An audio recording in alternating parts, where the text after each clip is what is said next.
Bonjour et bonne année à tous. Je vous souhaite tout plein de bonheur pour cette nouvelle année qui nous ouvre ses portes. J'espère que vous avez bien profité des fêtes de fin d'année et que vous nous êtes revenus en forme. On est évidemment très heureux de vous retrouver sur Opocket TV. Et histoire de commencer en beauté, aujourd'hui lundi, laissez-moi vous rappeler les différents changements et challenges pour 2008. Allez, c'est parti.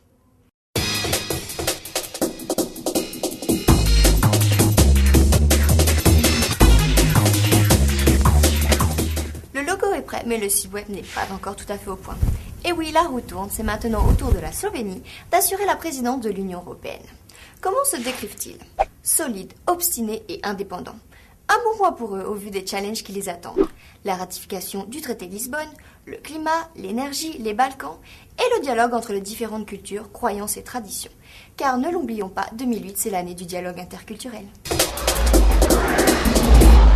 Après l'espace Schengen, l'heure est à l'élargissement de la zone euro. Maintenant, à Chypre et à Malte, c'est désormais en euros qu'il faudra payer.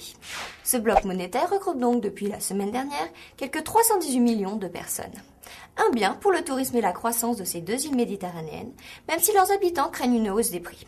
Touristes et habitants, pas de panique, les autorités veillent au grain. Sofia, capitale européenne de la corruption? Et oui, elle fait rage en Bulgarie, où les mafias et les relations perverses existantes entre les sphères économiques et politiques continuent de gangréner le pays. Combattre le crime organisé et dessiner un paysage démocratique semble se transformer en une tâche insurmontable. Un an après son adhésion à l'Union, une autre question se pose. Mais où vont donc les fonds de l'Union européenne? Tant qu'il y a de l'espoir, il y a de la vie.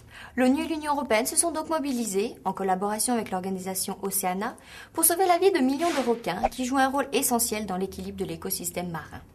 Chaque année, à travers le monde, jusqu'à 200 millions de requins sont capturés ou séparés de leurs élons et remis en mer.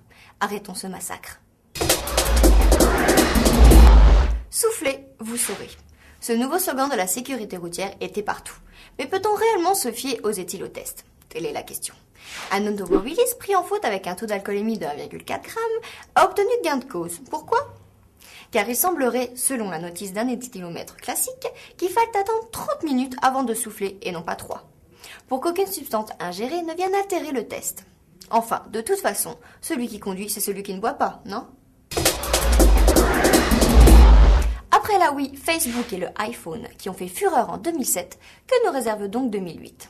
Eh bien, un ordinateur ultra portable de 900 grammes à traîner partout, le WiMax plus performant que le Wi-Fi pour se connecter encore plus facilement à Internet, la télévision et des communications téléphoniques à bas prix directement de ton ordi.